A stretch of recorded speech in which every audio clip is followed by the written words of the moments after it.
Are you confused about the difference between data and statistics? Here's a quick overview. What is data? Data is the direct result of research that was conducted as part of a study or survey. It usually comes in the form of a machine-readable data file so that it can be analyzed using software. What are statistics? Statistics are a summary of the data. Statistics are the results of data analysis.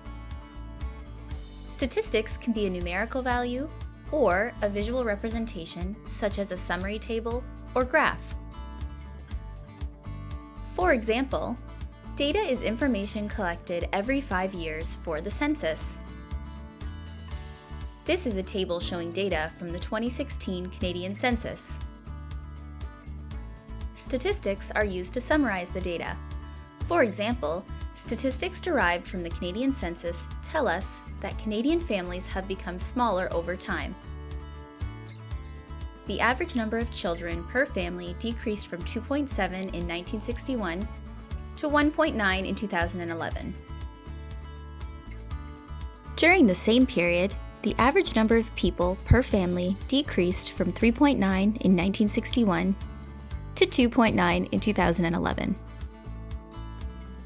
Now you know the difference between data and statistics. Need help? Email library@uoguelph.ca, chat, or drop by.